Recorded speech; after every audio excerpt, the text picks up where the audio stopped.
पशुओं के दूध में फैट कैसे बढ़ाएं। जितनी मात्रा में पशु अधिक दूध देगा उतना दूध पतला होता जाएगा। अब दूध पतला होगा, दूध बढ़ा तो वहाँ पर क्या होगा, फैट डाउन हो जाएगी। जब फैट डाउन होगी तो फिर वही बढ़ा हुआ दूध उसी रेट में हमारा उसी औसत में बैठेगा। मगर आपको उसका फैट बढ़ाना है। फैट बढ़ाने के बहुत सारे फार्मूले हैं जो आपके साथ मैं आज शेयर करूँगी, और आप वीडियो पर लास्ट तक बना रहा करो, तभी आपका अच्छे समझ में आएगा। हमारे चैनल मिलती हैं आपको पशु से जुड़ी जानकारियाँ। फैट दूध में 5-6 आ रहा है तो 7-8 हो जाएगा, तो 7-8 आ रहा है तो 9-10 हो जाएगा। तो बहुत आसान तरीका है, आप लास्ट तक जुड़े रहें। रेट अधिक होगा, फैट अधिक होगा तो हमको रेट भी अधिक मिलेगा।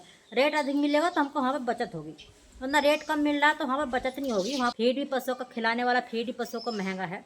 बचत कब होगी, जब दूध हमारा अच्छे रेट में जाएगा। अच्छे रेट में दूध कब जाएगा, जब उसमें फैट अच्छी आएगी। तो एक तो बिल्कुल आसान तरीका है जिसमें आपको कुछ नहीं करना, थोड़ी सी बारीकी सीखनी है तो आपके दूध में फैट बढ़ जाएगा। आप सभी का स्वागत है हमारे चैनल ममता रिच फार्मिंग जोन में। हमारे चैनल मिलती हैं आपको पशुओं से जुड़ी जानकारियाँ। तो आज का टॉपिक हमारा कि दूध में फैट बढ़ जाए और हमको अच्छा रेट मिले तभी हम बचत की तरफ जाएंगे, वरना यदि फैट डाउन होती दूध बढ़ रहा है तो फिर उसका कोई फ़ायदा नहीं होता है। तो दो स्टेप हैं सिंपल से, आपको वो ट्राई करने हैं। आपको अच्छा लगे जौन सा भी, मैं आपको दोनों तरह का आसानी से समझाने की कोशिश करूँगी। एक तो आपको कुछ नहीं करना, केवल थोड़ा सा आपको दूध निकालते समय बारीकी समझनी है, और आपको कुछ खिलाना है। एक है जो आपको कुछ खिलाना, उससे फैट बढ़ जाएगा दूध में। यदि आपका पशु के दूध में फैट आ रहा है 4 या 5 तो उसका 7-8 हो जाएगा, 7-8 आ रहा है तो उसका 9-10 हो जाएगा। तो इससे बहुत अच्छा रिजल्ट है। आप खिलाएंगे तो आपको पता चलेगा। आप पशु को खिलाना नहीं चाहते हैं, खिलाएंगे तो आपको दूध का रिजल्ट भी मिलेगा, दूध भी बढ़ेगा, फैट भी बढ़ेगा। बहुत सारी बारीकी यहाँ पर हमको सीखनी होती, तभी हम पशुपालन से इनकम की तरफ जाएंगे। वरना बहुत भाई बहन तो कुछ सीखना नहीं चाहते हैं और पशुओं से बार बार पशु ला रहे हैं, खरीद रहे हैं, बेच रहे हैं, घाटे की तरफ जा रहे हैं। और बहुत भाई बहन इसी चीज़ से प्रॉफिट कमा रहे हैं। तो फिर आप घाटे की तरफ क्यों गए? क्योंकि आप वो बातें नहीं समझते। आपने एक अच्छा तंदुरुस्त पशु लाकर अपने घर इतना कर दिया, तो क्यों कर दिया भाई? पशु आपका इतना नहीं हुआ, वो आपकी कीमत जो इतनी सारी आपने आपके पशु की कीमत थी वो भी घटकर इतनी रह गई है। तो फिर ये घाटे की तरफ आप जाएंगे, फायदे की तरफ जाएंगे, जहाँ पशुपालन से बचत की तरफ सोचेंगे। बचत कैसे हो? खिलाएंगे तो बचत होगी, नहीं खिलाएंगे तो नहीं होगी। आप सोचते हैं पहले पशु दूध देगा उसके बाद खिलाएंगे उसी पैसे से। तो पहले आप खिलाएंगे तब आपका अधिक पैसा बनेगा, और जब आपको बचत भी होगी पशु उसमें खा भी लेगा। तो वीडियो पर लास्ट तक बने रहें। चैनल पर नए चैनल सब्सक्राइब कर लें। पशुओं के दूध में फैट कैसे बढ़ाएं, चाहे गाय का हो चाहे भैंस का। बहुत आसान सिंपल सा 2 तरीके मैं आपके साथ शेयर करूँगी। एक सिंपल सा तरीका मैं पहले आपको बताती हूँ और फिर मैं आपको क्या खिलाना वो बताती हूँ। एक सिंपल तरीका आपने देखा, बड़े बड़े डेयरी फार्म वाले पशुओं से इनकम कैसे ले रहे हैं। वो बच्चों को दूध पिलाते हैं बोतल से, देखा होगा ना आपने। तो इसका रीज़न क्या है? वो बच्चों को दूध वैसे भी तो पिला सकते हैं ना, जैसे आप पिला रहे हैं। उसका एक रीज़न है, उसमें है दूध में फैट बढ़ाने का रीज़न। इस बारीकी को आप समझेंगे तो आपका वही 1 लीटर दूध जहाँ 50 का बिक रहा है वहाँ 60 का बिकेगा। जहाँ गाय का आपका 40 का बिक रहा है वहाँ 45 का बिकेगा। मगर आप इस चीज़ को सीखना नहीं चाहते हैं, तो आप इसको ट्राई करना। आपको खुद देखो, आप ट्राई करेंगे पशुओं पर तो आपको खुद अंतर दिखाई देगा। यदि पशु का बच्चा आपका, पहले आप उसको दूध पिलाते हैं थोड़ा सा, भैंस ने गाय ने दूध उतार दिया, वो पसंद गई है, और आप तुरंत उसका बच्चा बांध देते हैं। पशु का दूध निकाल जितना आपको चाहिए होता है, जितना बच्चों को छोड़ना होता है, आप बाद में उसको छोड़ते हैं। तो ये सबसे बड़ी गलती आप तो यही करते हैं। या तो आप उसको बच्चे को शुरुआत में चारों थनों में से थोड़ा थोड़ा दूध पिला दें। अब आप कहेंगे अंदाज़ा नहीं हो कितना दूध पी लिया बच्चे ने, तो इसके लिए आप बोतल मंगा सकते हैं किसी भी अपना। आपको घर बैठे ऑनलाइन कुछ भी आ जाता है। यहाँ पर हर मेडिकल अभी नहीं मिलती है हमारे क्षेत्र में, कुछ मेडिकल पर है भी, मगर आप ऑनलाइन मंगा सकते हैं, आपके घर तक आ जाएगी। एक बार शीशी मंगा लीजिए, कई सारे रिफिल एक साथ मंगा लीजिए, तो वो आपके कई सारे बच्चों को वो चल जाएगी। बच्चों को भी आप बाद में छोड़ देंगे तो जो फैट है दूध में वो बाद में आएगी। शुरुआत वाला हल्का दूध सबको इस बात का आपको पता है, शुरुआत वाला दूध हल्का आता है तो उसमें रेट खुद ही कम होंगे। जो बाद में दूध आएगा वो गाढ़ा आएगा, तो उसमें रेट फैट के खुद ही अधिक होंगे। तो आपको करना क्या है, शुरू वाला दूध किसी अलग बर्तन में निकाल लेना है। शुरू वाला अपने हिसाब से जितना अपने बच्चों को पिलाना है पशु के, या फिर जितना आपको घर रखना है घर भी रख सकते हैं। शुरू वाला दूध आपको घी नहीं बनाना है तो, या फिर उस बच्चे को पिला सकते हैं। भी बच्चे पियेंगे तो ऐसा नहीं, थोड़ा उसमें फैट बेशक कम है तो उसके लिए थोड़ा आप उसको फालतू पिला दें, तो उसका बच्चे को गुण भी है, ऐसा नहीं गुण नहीं है। और आप चाहते हैं कि फैट का ही पिलाना, वो आपकी इच्छा है। तो मैं सिर्फ आपको तरीका बता रही कैसे उसका दूध का रेट बढ़ाया जाए। बच्चों को अधिक पिला दीजिए, थोड़ा आधा लीटर और फालतू निकाल लीजिए, तो उससे बच्चे को असर नहीं पड़ेगा। तो आपको चारों थैले से शुरू वाला दूध थोड़ा थोड़ा शुरू वाला दूध सैरों में से निकाल लेना है।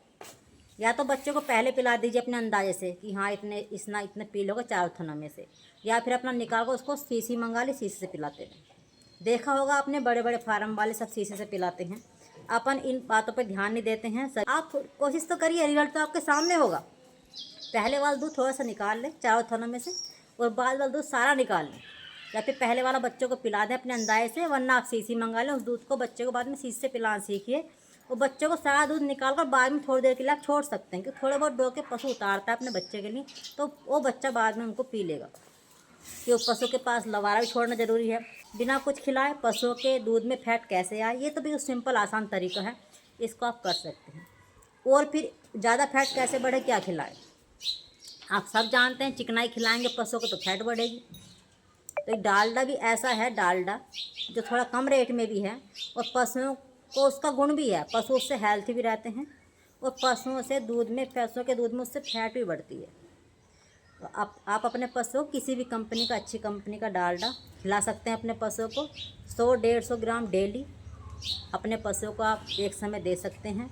तो खिलाइए अपने पशुओं को, आप खिलाएंगे तो उसका रिजल्ट भी आपको मिलेगा। चिकनाई चाहे तेल खिलाइए, चाहे डालडा खिलाइए, और बहुत भाई बहन तो घी भी खिलाते हैं।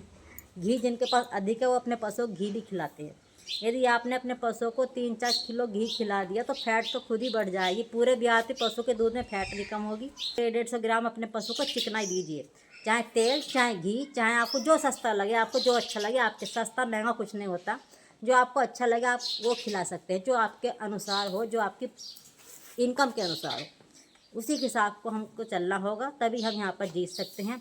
रिफाइंड तो पशु को देना नहीं है। डालडा अपने पशु को आप दे सकते हैं।